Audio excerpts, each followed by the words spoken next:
من شرور أنفسنا ومن سيئات أعمالنا من يهده الله فهو المهتدي ومن يضلل فلن تجد له وليا مرشدا أشهد أن لا إله إلا الله وحده لا شريك له وأشهد أن محمدا عبده ورسوله اللهم صل على محمد وعلى آل محمد كما صليت على إبراهيم وعلى آل إبراهيم وبارك على محمد وعلى آل محمد كما باركت على إبراهيم وعلى آل إبراهيم إنك حميد مجيد يا أيها الذين آمنوا اتقوا الله حق تقاته ولا تموتن إلا وأنتم مسلمون أعوذ بالله من الشيطان الرجيم بسم الله الرحمن الرحيم كانوا لا يتناهون عن منكر فعلوه لبئس ما كانوا يفعلون. ബഹുമാനരായ സഹോദരി സഹോദരന്മാരെ, അല്ലാഹു നമുക്ക് നൽകിയിരിക്കുന്ന ജീവിതവും ആരോഗ്യവും മറ്റു അനുഗ്രഹങ്ങളുമൊക്കെ അവന് വേണ്ടി വിനിയോഗിച്ചുകൊണ്ട് ഏറ്റവും നല്ലവരായി കഴിയുവാൻ നമ്മൾ പ്രവർത്തിക്കുക. ആ നിയ്യത്ത് ഇങ്ങനെയുള്ള ഓരോ സന്ദർഭങ്ങളിലും പുതുക്കിക്കൊണ്ടിരിക്കുകയും ചെയ്യുക. അല്ലാഹു അവന്റെ എല്ലാവിധ ബർക്കത്തുകളും നൽകി നമ്മെ അനുഗ്രഹിക്കുമാറാവട്ടെ. നമ്മളുടെ ജീവിതവും സമൂഹത്തെ എങ്ങനെയൊക്കെ നമുക്ക് നന്നാക്കിയെടുക്കാൻ സാധിക്കും എന്ന കാര്യവുമാണ് നമ്മൾ സംസാരിച്ചിരുന്നത്. അതിൽ പ്രധാനം അല്ലാഹുവിന് വേണ്ടി നിലകൊള്ളുന്ന വ്യക്തികളും അതേ നെയ്യത്തിലും ചിന്തയിലുമുള്ള സമൂഹത്തിനും മാത്രമേ യഥാർത്ഥ പുരോഗതിയും വിജയവും ഉണ്ടാവുകയുള്ളൂ എന്ന ഒരു കാര്യമാണ്. ഇസ്ലാമിന്റെ വീക്ഷണത്തിൽ റസൂൽ സല്ലല്ലാഹു അലൈഹി വസല്ലം പഠിപ്പിക്കുന്നതനുസരിച്ച് കുറേ ആളുകൾ കൂടി നിൽക്കുന്നതല്ല ഒരു സമൂഹം. 100 500 ആളുകൾ ഒരിടത്ത് കൂട്ടം കൂടി നിന്നാൽ അത് സമൂഹമാവുകയില്ല. റോഡിന്റെ ഇരുവശങ്ങളിലും പല ഏജൻസികളും മരങ്ങൾ വെച്ച് പിടിപ്പിക്കാറുണ്ട്. അതൊരിക്കലും കാടാവുകയില്ല, അത് കേവലം മരങ്ങൾ മാത്രമാണ്. കാടിന്റെ ശക്തിയും സൗന്ദര്യവും അനുഭവിക്കാൻ കാട്ടിലേക്ക് തന്നെ പോവേണ്ടതുണ്ട്. അതുപോലെയാണ് മനുഷ്യനും സമൂഹവും. കുറെ ആളുകൾ കൂടിയാൽ ആൾക്കൂട്ടം ആകുമെന്നല്ലാതെ സമൂഹം കൊണ്ട് ഉണ്ടാവേണ്ട ഒരു നേട്ടവും അവിടെ ഉണ്ടാവുകയില്ല. അവർക്കിടയിലുള്ള കൊടുക്കലുകളും വാങ്ങലുകളും വിവിധ തരത്തിലുള്ള ബന്ധങ്ങളുമൊക്കെ ഈമാനികമായി ശക്തിപ്പെടുത്തണം എന്നാണ് റസൂലുള്ളാഹി അറിയിക്കുന്നത്. ആ ബന്ധത്തെപ്പറ്റി നബി സല്ലല്ലാഹു അലൈഹി വസല്ലം പറഞ്ഞത് കൽ ബുൻയാൻ യശുദ്ദു ബഅദുഹും ബഅദൻ. വിശ്വാസികൾക്കിടയിലുള്ള ഒരു സമൂഹത്തിലുള്ള ബന്ധം ഒരു കെട്ടിടം പോലെയാണ്. ആ കെട്ടിടത്തിന്റെ എല്ലാ ഭാഗങ്ങളും പരസ്പരം ചേർന്ന് നിൽക്കും, ഒന്നും ഒന്നിനോട് പോരടിക്കുകയില്ല. ജനവാതിലും വാതിലും ചുമരും അടിത്തറയും പില്ലറുകളും ബീമും ഒക്കെ കൃത്യമായ അനുപാതത്തിലും ആവശ്യം അനുസരിച്ചുമായിരിക്കും ഘടിപ്പിച്ചിരിക്കുക. അതുപോലെ കൃത്യമായ അനുപാതത്തിലും യഥാസമയം പ്രവർത്തിക്കുന്ന രൂപത്തിലുമാണ് നമ്മൾ വ്യക്തികൾ എന്ന നിലക്ക് നമ്മളുടെ കുടുംബത്തിലും മക്കൾക്കിടയിലും പുറത്തു വന്നാൽ സമൂഹത്തിലുമൊക്കെ നിലകൊള്ളേണ്ടത് എന്നാണ് റസൂലുള്ളാഹി പഠിപ്പിക്കുന്നത്. നമുക്ക് എല്ലാ മനുഷ്യരെയും സന്തോഷിപ്പിക്കാൻ കഴിയണമെന്നില്ല. അതൊരു വ്യക്തിക്കും സാധിക്കുകയില്ല. കാരണം പല മനുഷ്യരും പല പ്രകൃതത്തിലായിരിക്കും. പക്ഷെ ഒരു കാര്യം ഉറപ്പാണ്, ഏത് പ്രകൃതത്തിലുള്ള മനുഷ്യരോടും സന്തുഷ്ടനായിട്ട് നമുക്ക് നിൽക്കാൻ സാധിക്കണം. അപ്പൊ അതിനനുസരിച്ച് കൊണ്ട് നമ്മളുടെ മനസ്സിനെയും സ്വഭാവത്തെയും ചിന്തകളെയും ഒക്കെ നമ്മൾ സാന്ദർഭികമായി ക്രമീകരിക്കേണ്ടി വരും. മനുഷ്യർക്കിടയിൽ പലതരം ആളുകൾ ഉണ്ടാകും. നല്ല സന്തോഷം മാത്രം നൽകുന്ന ആളുകൾ ഉണ്ടാകും, അവർ നമുക്ക് സന്തോഷമായിരിക്കും.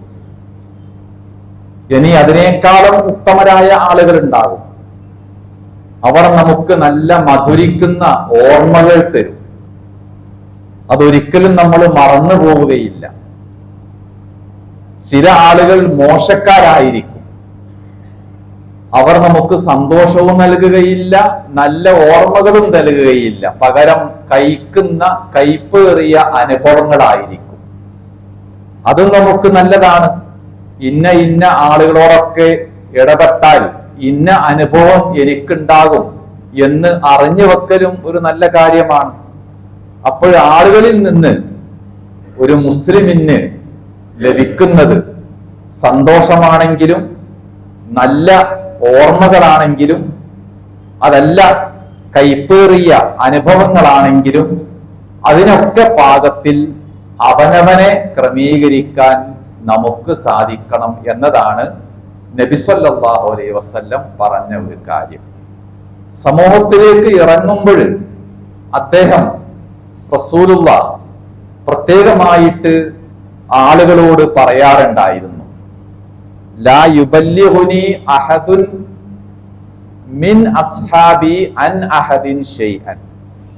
എന്റെ ആളുകളെ പറ്റി, അതായത് സമൂഹത്തിലുള്ള ഒരാളെ പറ്റിയും എനിക്ക് നിങ്ങൾ മുൻധാരണ ഉണ്ടാക്കേണ്ടതില്ല.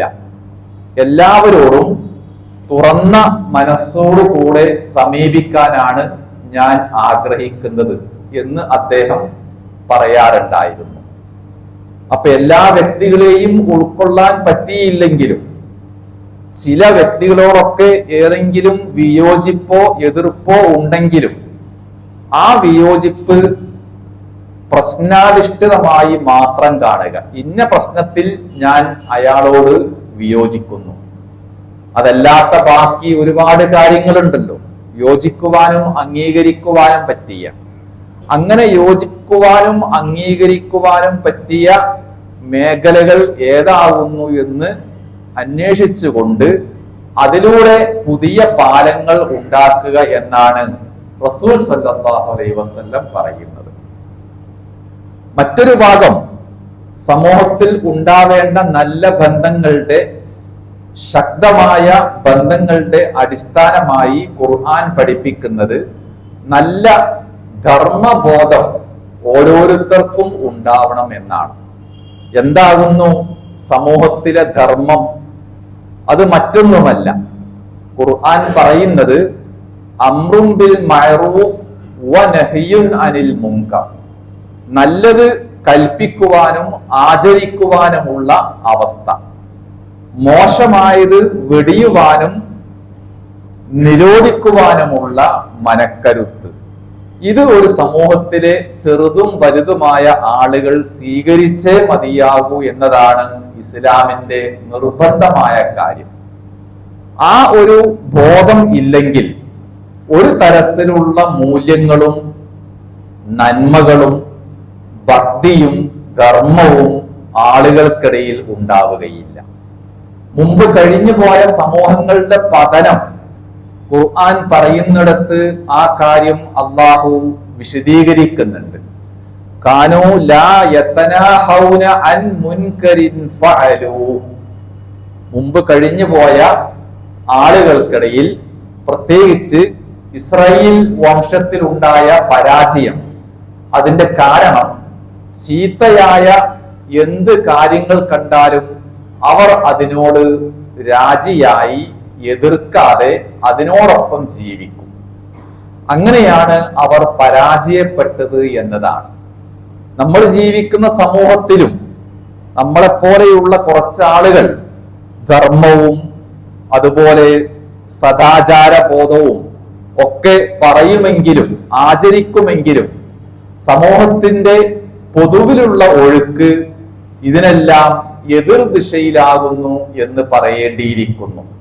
പ്രത്യേകിച്ച് മതത്തിനോടുള്ള പോരാട്ടം, പടച്ചവനോടുള്ള യുദ്ധം പ്രഖ്യാപനം, അതുപോലെ തന്നെ മതരാഹിത്യം, സ്വതന്ത്ര ചിന്ത, അതിനെയൊക്കെ പ്രോത്സാഹിപ്പിക്കുന്ന രാഷ്ട്രീയവും ഭരണവും ഇതെല്ലാം കൂടിയാകുമ്പോൾ യഥാർത്ഥത്തിൽ വളരെ വളരെ ഉന്നതന്മാർ പോലും പിന്നണിയിൽ എല്ലാവിധ മുൻകറാത്തുകളോടും കൂടെയാണ് ജീവിക്കുന്നത് എന്നത് നമുക്കറിയാം.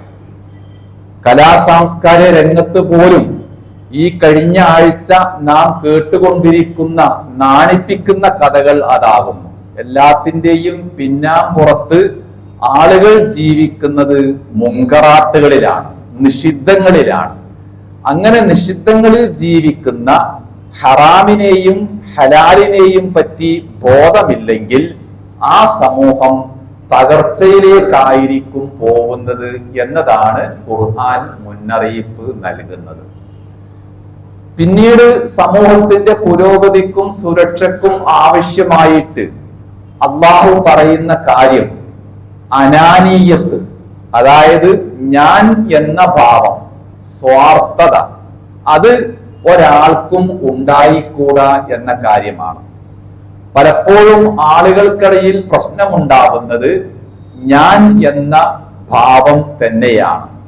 എന്നെ പരിഗണിച്ചില്ല, എന്നെ കാണേണ്ടതുപോലെ കണ്ടില്ല തുടങ്ങിയുള്ള പരിഭവങ്ങളായിരിക്കും പലർക്കും ഉള്ളത്. അത്തരം ഒരു സമീപനം ഒരു മുസ്ലിമിനും അല്ല, ഒരു മനുഷ്യനും ചേർന്നതല്ല എന്നാണ് ഖുർആൻ പറയുന്നത്. അത് ഇബ്ലീസിന്റെ ഒരു വാദഗതിയാണ്. അന ഖൈറുൻ മിൻഹു എന്നൊരിക്കൽ ഇബ്ലീസ് പറയുകയുണ്ടായി. മനുഷ്യനേക്കാളും നല്ലവൻ, ഉത്കൃഷ്ടൻ ഞാനാണല്ലോ എന്നാണ് അതിന്റെ അർത്ഥം. ആ ഒരു ഭാവമാണ് ഈ പറഞ്ഞ അന, ഞാൻ എന്ന ഭാവത്തിലും ഉള്ളത്. എല്ലാ തരത്തിലുള്ള ദുരഭിമാനങ്ങളും, മനുഷ്യർക്കിടയിൽ ഉണ്ടാവുന്ന എല്ലാ ദുരഭിമാനങ്ങളും അവിടെ നിന്നാണ് മുളക്കുകയും ചെയ്യുന്നത്. അപ്പൊ സമൂഹത്തിന് ഈമാനിലൂടെയും അതുപോലെ ഇസ്ലാമികമായ കാര്യങ്ങളിലൂടെയും നമ്മളിവിടെ പറഞ്ഞ ധർമ്മം, ഭക്തി തുടങ്ങിയവയിലും അടിയുറച്ചു നിർത്തിക്കൊണ്ട് എല്ലാവർക്കും അതിന്റെ ആനുകൂല്യം ലഭിക്കുന്ന രൂപത്തിൽ പ്രവർത്തിപ്പിക്കുകയും നല്ല തർബിയത്ത് നൽകുകയും ചെയ്യുകയാണ് ഇതിന് ആവശ്യം.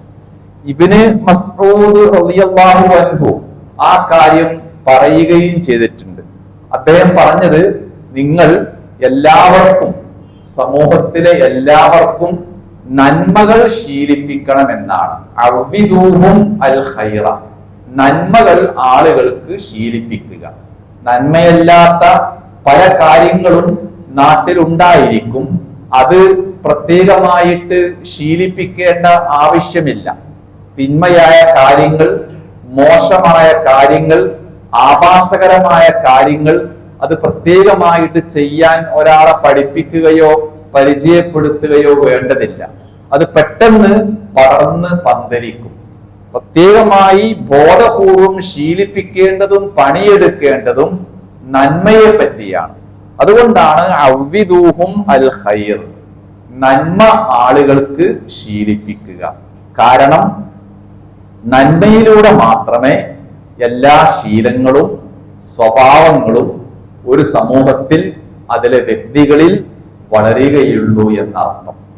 ഏത് ധർമ്മമാണെങ്കിലും, മൂല്യമാണെങ്കിലും, നന്മയാണെങ്കിലും, സൽസ്വഭാവമാണെങ്കിലും അതൊന്നും റെഡിമെയ്ഡ് ആയിട്ട് ഉണ്ടാക്കാൻ സാധിക്കുകയില്ല. നമുക്ക് പെട്ടെന്നൊരു ഡ്രസ്സ് വേണം, തുന്നിക്കാൻ സമയമില്ല എങ്കിൽ ഷോപ്പിൽ പോയാൽ തത്സമയം നമുക്ക് പറ്റിയ വസ്ത്രം കിട്ടും. അതാണ് റെഡിമെയ്ഡ്. അങ്ങനെ റെഡിമെയ്ഡ് ആയിട്ട് സ്വഭാവങ്ങളും നന്മയും ഉണ്ടാക്കാൻ സാധിക്കുകയില്ല. അത് ജീവിതത്തിൽ നിരന്തരം എല്ലാ ദിവസവും ബോധപൂർവം ശീലിച്ച് പ്രവർത്തിച്ചാൽ മാത്രമേ നമ്മളുടെ ജീവിതത്തിന്റെ വ്യക്തിത്വത്തിന്റെ ഭാഗമായിട്ട് അത് നിലനിർത്താൻ സാധിക്കുകയുള്ളൂ എന്നാണ് ഇബ്നു മസ്ഊദ് റളിയല്ലാഹു അൻഹുവിന്റെ ഈ കാര്യങ്ങളും പറയുന്നത്. അതുകൊണ്ട് നല്ല ആളുകളായി ജീവിക്കുവാൻ, നന്മയുടെ ഭാഗത്ത് മാത്രം നിലകൊള്ളുവാൻ, ആ കാര്യങ്ങളൊക്കെ മനസ്സിൽ തൊട്ടുകൊണ്ട് അള്ളാഹുവിനെ അറിയിക്കുവാൻ തയ്യാറായിട്ട് ജീവിക്കുക എന്നതാണ് പ്രധാനം.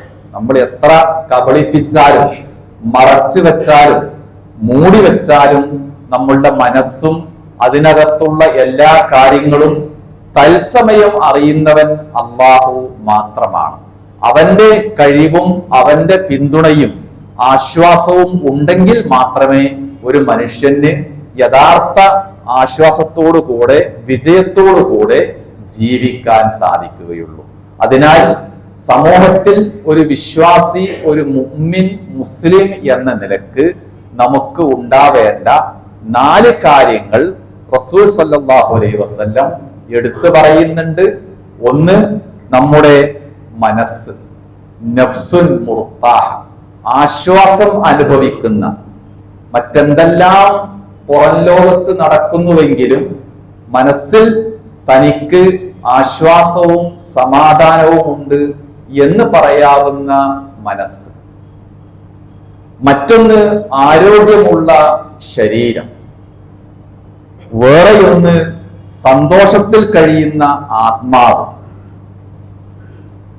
4-മത്തേത്, സ്നേഹം നിറഞ്ഞു നിൽക്കുന്ന ഒരു ഹൃദയം.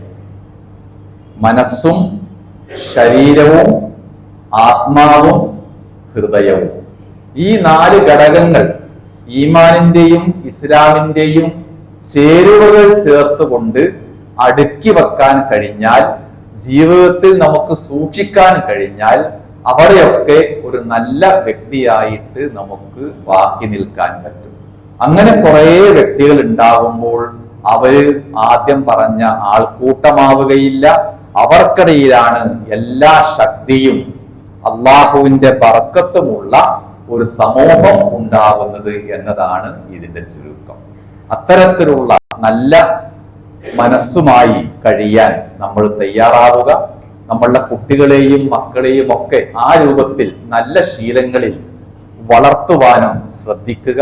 അള്ളാഹു നമ്മയെല്ലാം അവന്റെ തൗഫീഖ് നൽകി അനുഗ്രഹിക്കുമാറാവട്ടെ.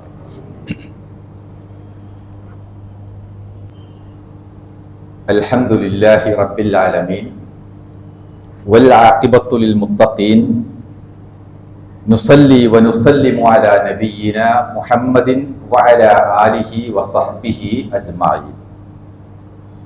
ഇത്തഖുല്ലാഹ ഇബാദല്ലാഹ്.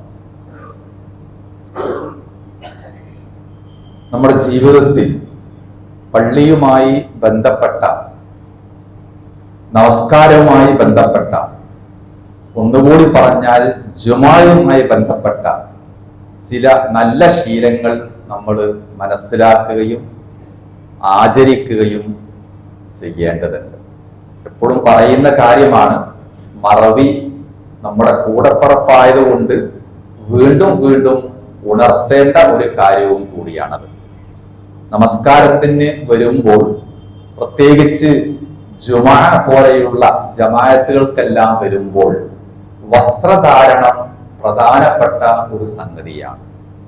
ഇസ്ലാമിൽ സ്ത്രീക്കും പുരുഷനും പ്രത്യേകമായ ഒരു ഡ്രസ് കോഡ്, വസ്ത്രധാരണ രീതി തന്നെയുണ്ട്. അത് നമുക്കറിയാം. സ്ത്രീ അവളുടെ ശരീരഭാഗങ്ങളൊക്കെ മറച്ചിരിക്കണം. പുരുഷനും അവൻ ധരിക്കുന്ന വസ്ത്രം നെരിയാണിക്ക് മുകളിലായിരിക്കണം എന്നത് നിർബന്ധമാണ്. നമസ്കാരത്തിന്റെ സ്വീകാര്യതക്കും അത് ആവശ്യമാണ്. പലപ്പോഴും ചെറുപ്പക്കാരായ ആളുകളൊക്കെ ടീഷർട്ട് ധരിച്ചുകൊണ്ടാണ് വരാറുള്ളത്. ആ വസ്ത്രത്തിന് പ്രത്യേകമായ ന്യൂനതയൊന്നുമില്ല. എന്നിരുന്നാൽ പോലും അവർ നമസ്കാരത്തിൽ സുജൂദിലേക്ക് പോകുമ്പോൾ നഗ്നത അന്നേരം വെളിപ്പെടുന്ന സന്ദർഭങ്ങൾ ഉണ്ടാവാറുണ്ട്. ഷർട്ട് മുകളിലേക്ക് വലിയുകയും ഫാൻസ് താഴത്തേക്ക് വലിയുകയും ചെയ്താൽ ഉണ്ടാകുന്ന ഒരു ബുദ്ധിമുട്ടാണ് അത്. ആ ആളുകൾ അത് അറിയണം എന്നുമില്ല. പിന്നിലുള്ളവരായിരിക്കും അതിന് സാക്ഷികളാവുക. അതുകൊണ്ട് ടീഷർട്ടും അത്തരത്തിലുള്ള ഫാൻസും ധരിക്കുന്ന പ്രത്യേകിച്ച് കുട്ടികളൊക്കെ ആ കാര്യം ഒന്ന് ഗൗരവത്തോടു കൂടെ ശ്രദ്ധിക്കേണ്ടതുണ്ട്.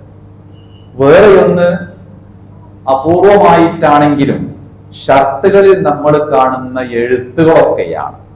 ചിലപ്പോൾ അപകടകാരിയല്ലാത്ത ചില നിസ്സാരമായ എന്തെങ്കിലും സ്ക്രിപ്റ്റോ അക്ഷരങ്ങളോ ഒക്കെ ആയിരിക്കും.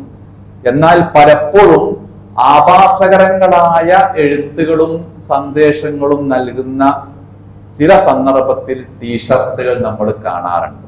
അത്തരം ഷർട്ടുകളും ഒരിക്കലും ധരിക്കാൻ പാടില്ല. പ്രത്യേകിച്ച് പള്ളിയിലേക്കും ജുമയിലും അങ്ങനെയുള്ള വസ്ത്രധാരണവും നമ്മൾ ഒഴിവാക്കേണ്ടതുണ്ട്.